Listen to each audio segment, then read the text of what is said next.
tere sulle, mina olen Kairi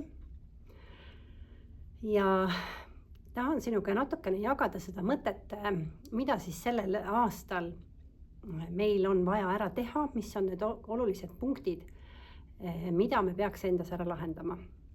Number 1 on see, et me peame õppima ennast ikkagi tundma. Me peame aru saama, kuidas me toimime, mis toimub meie sees ja millised need käivituskohad sealt väljast tulevad ja millised reaktsioonid tänu sellele siis esile tulevad meie seest.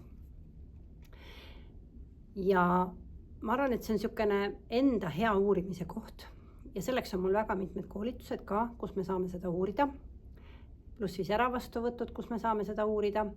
Ja kui meil on tulnud üles väga palju emotsioone, võib-olla ka reaktsioone mingites situatsioonides, siis ainult läbi selle, kuidas ma ennast tundma õpin ja läbi selle aru saades, et kuidas mu süsteem toimib, saame me neid reaktsioone ja emotsioone enda sees stabiliseerida, ennast tasakaalustada.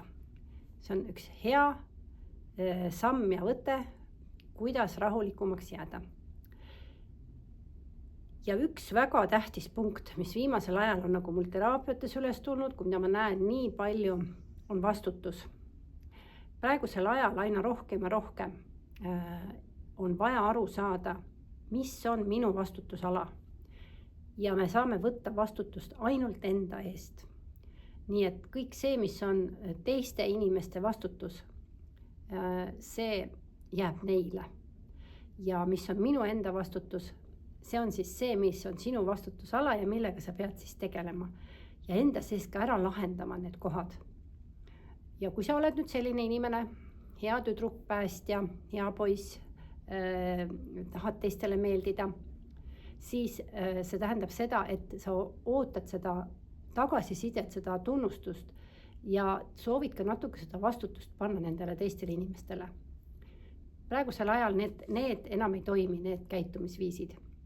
Nii et sellest on vaja välja tulla ja saada aru ainult oma vastutuse eest. Kui sa töötad kollektiivis ja seal on näiteks mingi grupp, siis sa tead, et sa vastutad ainult enda eest. Sa ei pea teiste eest seisma, sa ei pea teiste eest vastutama. Seda peab igaüks ise hakkama tegema. Ja suhetes on täpselt sama.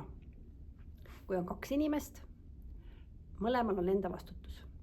Mõlemad peavad aru saama, mis on nende emotsionaalne intelligentsus. Mõlemad peavad aru saama, kuidas nad peavad ennast väljendama, piire tõmbama, teist mõistma, endast aru saama. Nii et see vastutuse koht on ülioluline. Et õpi ja aru saa, mis on see sinu vastutusala ja eralda see vastutusala teiste vastutusalast. Nii et edu sulle ja juhendus sinu endani.